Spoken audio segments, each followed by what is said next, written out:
Menerjang derasnya sungai setiap hari dilakukan oleh para pelajar di Desa Masungkang, Kecamatan Batui Selatan, Kabupaten Banggai, Sulawesi Tengah. Mereka terpaksa harus menyeberangi Sungai Kayowa karena menjadi satu-satunya akses terdekat untuk mencapai sekolah mereka, SMP Negeri Batui 5, satu atap di Desa Ondo-Ondolu. Apa yang dilakukan para siswa di Banggai tentu sangat berisiko pada keselamatan mereka. Jika air sungai tinggi dan terlalu deras, mereka terpaksa tidak bersekolah. Bahkan, para siswa pernah menginap di rumah warga jika terjadi hujan lebat usai sekolah. Saya berangkatlah sekolah bersama teman-teman. Berangkat kita ke sekolah, kita ke Kuala. Biasanya kalau tidak ada orang tua, kita menyeberang sendiri. Kadang sampai jatuh pernah sama teman-teman. Habis itu kalau kita sudah berangkat sekolah, banjir atau airnya besar, kita nggak bisa sekolah. Jadi kita pulang. Gitu. Kadang juga kalau misalnya sudah sekolah, baru pulangnya banjir, jadi nggak bisa pulang. Gitu. Namun, meski medan yang dilalui berbahaya, para siswa mengaku tetap semangat belajar. Biasanya siap-siapnya dari jam 6, biasa itu berangkat, simpan motor di seberang Kuala, baru nyebrang, baru pakai sepatu, baru langsung jalan ke sekolah di sini sama teman-teman biasanya. Terus kalau macam hujan kayak begini gimana? Kalau hujannya dari pagi, banjir berarti tidak sekolah. Pihak sekolah memberi kelonggaran kepada para siswa di Desa Masungkang untuk tidak bersekolah jika arus sungai sedang deras. Bahkan jika arus membahayakan, siswa bisa tidak sekolah berminggu-minggu. Dikasih izin. Kalau sudah memang anaknya sudah sekolah, berarti biar sementara belajar, anak-anak dikasih pulang. Karena orang tuanya sudah datang jemput. Kalau memang mereka belum sempat sekolah, hujan deras, banjir besar, berarti memang dikasih izin. Seminggu, 2 minggu, kalau memang masih deras hujannya, berarti tidak dikasih sekolah. Para orang tua pun kerap mengkhawatirkan keselamatan putra-putri mereka. Jika anak-anak mereka tidak pulang karena harus menginap, esoknya mereka ikut menerjang banjir untuk memastikan anak-anak mereka baik-baik saja. Saya seorang ibu ya khawatir dengan anaknya karena kemarin kita di Kuala menunggu besar air, tidak bisa menyeberang sampai anak saya menginap. Sekarang sudah kecil air, kami nekat untuk pulang untuk ke sekolahan menjemput anak saya sekolah. Kepala Desa Masungkang menyebut demi mendapat ilmu warga terpaksa harus menempuh risiko berbahaya. Bahkan sudah ada korban jiwa karena warga terpaksa melewati Sungai Kayowa. Dan juga para orang tuanya juga karena saking sayang terhadap anaknya biar mendapatkan ilmu pendidikan di sekolah, jadi mau tidak mau orang tua itu harus ikut andil dalam membantu penyeberangan anak-anak kami gitu. Yang saya tahu dari awal sudah ada korban 3. Pemerintah Kabupaten Banggai berjanji akan segera menganggarkan pembangunan jembatan penghubung Desa Masungkang dan Desa Ondo-Ondolu. Insya Allah dalam waktu dekat ini akan segera dibangun jembatan gantung yang akan menghubungkan Desa Masungkang dan sekitarnya ke Desa Ondo-Ondolu. Jembatan gantung ini nantinya akan bisa dilalui oleh para pejalan kaki atau bahkan sepeda motor. Khususnya bagi para pelajar yang berasal dari Desa Masungkang yang akan mengikuti proses belajar ke Desa Ondo-Ondolu. Warga Desa Masungkang sudah mengajukan pembuatan jembatan sejak 2005, tetapi hingga kini belum terrealisasi. Aldrin Tahara, Kompas TV, Banggai, Sulawesi Tengah.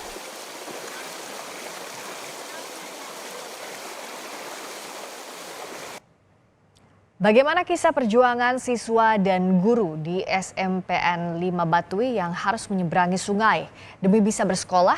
Kita bahas bersama Rizal Aripat, Kepala SMPN 5 Batui Satap, Sri Narahari, orang tua siswa yang juga Kepala Desa Masungkang, dan juga ada Emrida Saleh, staf ahli Gubernur Sulawesi Tengah. Selamat malam Bapak-Bapak, terima kasih sudah hadir di Sapa Indonesia Malam.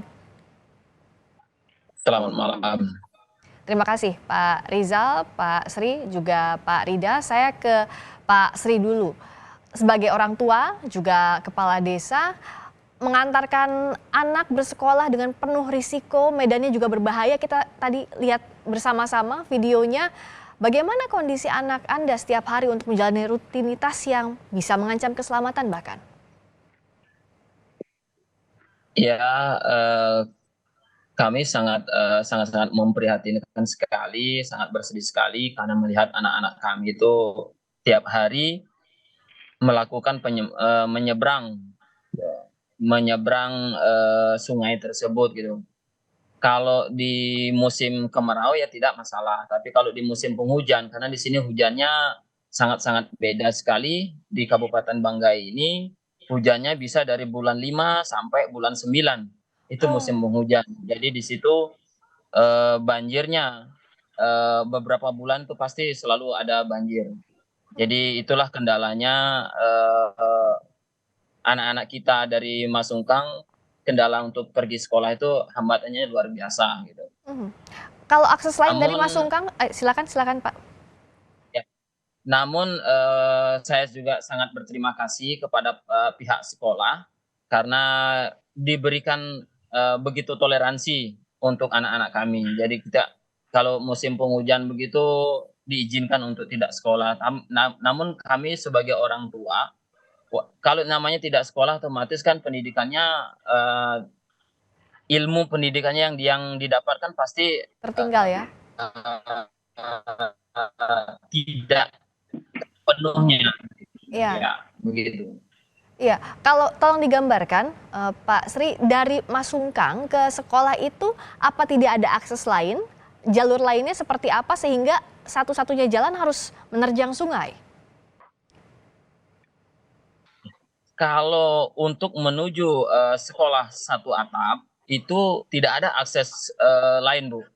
Ada akses lain tapi perjalanannya berpuluh-puluh kilo. Kita harus berputar gitu, melewati daerah kecamatan. Jadi tidak ada akses lain untuk menuju sekolah tersebut. Nah, ada beberapa anak sekolah yang dari Masungkang, ada juga yang memilih sekolah di Kecamatan Batui Selatan, tapi di desa Ombolo. Itu pun perjalanan ditempuh sekitar 20 kiloan. Jadi otomatis harus menggunakan kendaraan bermotor.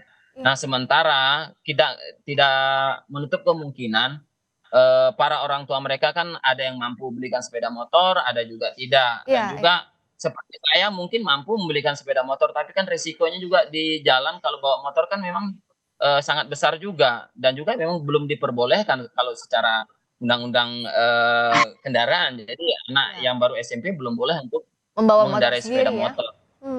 Nah, jadi Ya. kalau sehari-hari ke sekolah itu berapa lama waktunya dengan menyeberangi sungai dibandingkan tadi kalau memutar? Perkiraan waktunya, selisihnya Pak? Selisihnya jauh, Bu. Kalau kita dengan jalan kaki menyeberangi sungai itu mungkin sekitar 35 menit atau 40 menit udah nyampe. Tapi kalau seumpamanya memutar itu membutuhkan waktu kurang lebih 3 jam. Oh, jauh sekali. Itu sudah Ya, jauh. iya, tidak terkejar waktunya, juga tenaganya tidak mungkin juga ya untuk siswa sehari-hari Iya, bolak-balik. betul. Iya, kalau Pak Iya. Rizal, tadi kan juga dari Pak Sri memang sangat berterima kasih kepada sekolah, tapi yang namanya faktor alam kita tidak bisa memprediksi kapan siswa harus terbengkalai karena tadi banjir yang menerjang.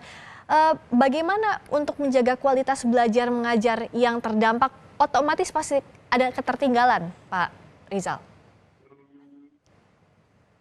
Ya, memang salah satu fakta yang terjadi yang sudah kami alami bahwa memang anak-anak itu banyak yang mengalami lost learning. Artinya ketertinggalan mata pelajaran, materi pelajaran itu selalu saya terjadi manakala terjadi kendala-kendala seperti halnya banjir tersebut. Cuma memang Dewan Guru, teman-teman guru itu sudah melakukan upaya-upaya yang lain, misalnya mengirimkan materi lewat WA untuk bisa mereka antisipasi belajar secara daring. Ya. Itu salah satu cara yang dilakukan supaya anak-anak yang notabene-nya berasal dari Masungkang atau Bati Ampat, itu bisa mengejar ketertinggalannya ketika tidak bisa mengikuti belajar bersama-sama di kelas. Seperti itu yang biasa kami lakukan. Tapi saya tanya ke sisi orang tua lagi dan Pak Kades, Pak Sri. Kalaupun dikirimkan materi secara online, jaringannya pun tidak selalu baik. Begitu kendalanya. Seperti misalnya malam ini Pak Sri juga tidak bisa di dalam rumah karena jaringannya terbatas, begitu ya? Iya, betul betul Bu. Karena kami di sini jaringannya memang sangat-sangat sulit. Adapun jaringannya yang sudah dibangun tahun 2022 program pemerintah daerah yaitu tower jaringan, namun jaringan tersebut tidak bisa maksimal digunakan gitu. Dan saya sudah berusaha menghubungi pihak Kominfo. Nah, alasannya mungkin ini korban dari korupsinya Menteri Kominfo gitu. Jadi tidak maksimal jaringannya. Jadi ada banyak sekali kendalanya ya, termasuk tadi Ya, akses betul. dan juga Jadi, jaringan. Baik. Iya betul. Ya. Jadi kita menggunakan WiFi kalau umpamanya pas hujan-hujan, otomatis WiFi-nya Mati karena juga ya? tergantungannya dengan tenaga surya, jadi sama sekali tidak bisa digunakan gitu. Ya, saya ke Pak Rida. Dari sisi akses dulu, ini kan keselamatan siswa yang jadi taruhan. Dari pemerintah solusi terdekatnya seperti apa? Karena kalau di liputan sebelumnya bahwa dari 2005 sudah mengajukan untuk pembuatan jembatan akses ke sekolah dari Masungkang. Baik, jadi begini Mbak, yang pertama memang tadi saya sudah berkomunikasi dengan sekretaris dinas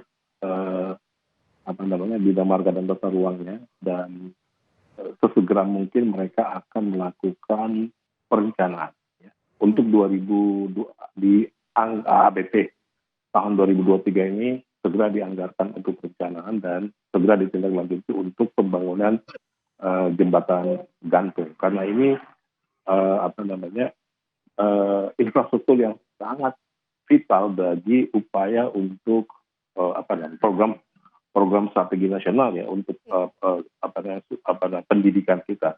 Yang kedua Mbak, sebenarnya di desa Masungkang ini itu kan ada perkebunan sawit, PT KLS dan PT Sawindo.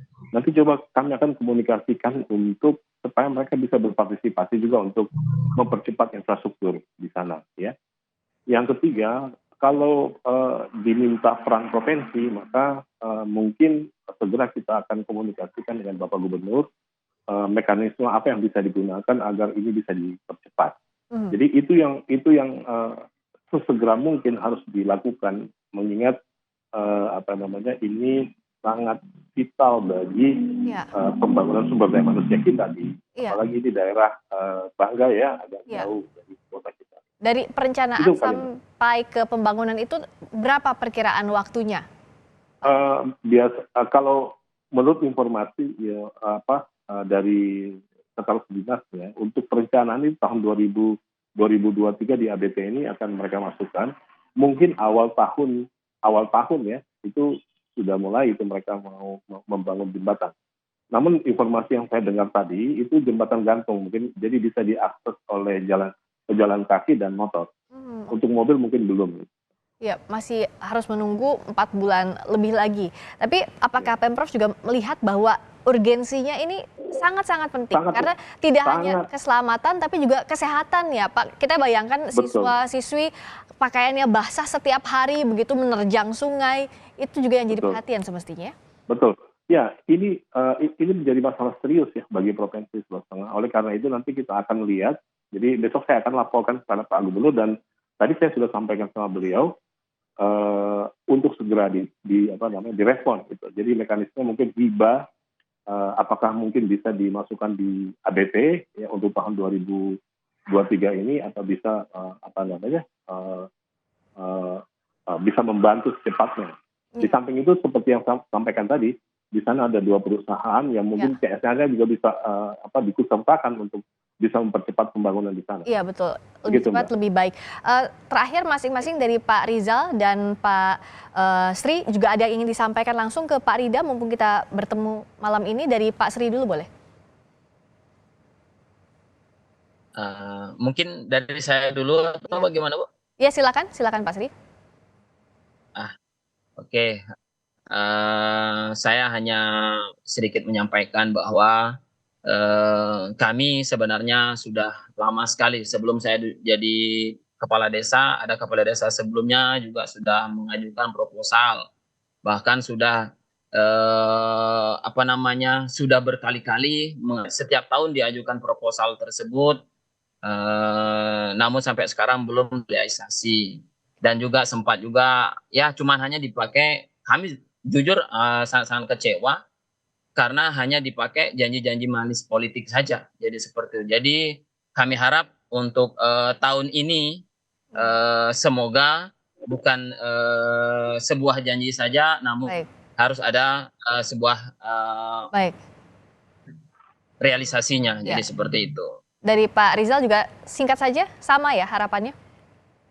Ya, kami berharap agar yang dibicarakan atau diinformasikan pada malam hari ini, seperti untuk merealisasikan jembatan gantung, dapat kami harapkan agar bisa terwujud nanti, agar peserta didik kami yang menempuh pendidikan bisa tidak mengalami hambatan-hambatan lagi dalam proses belajarnya.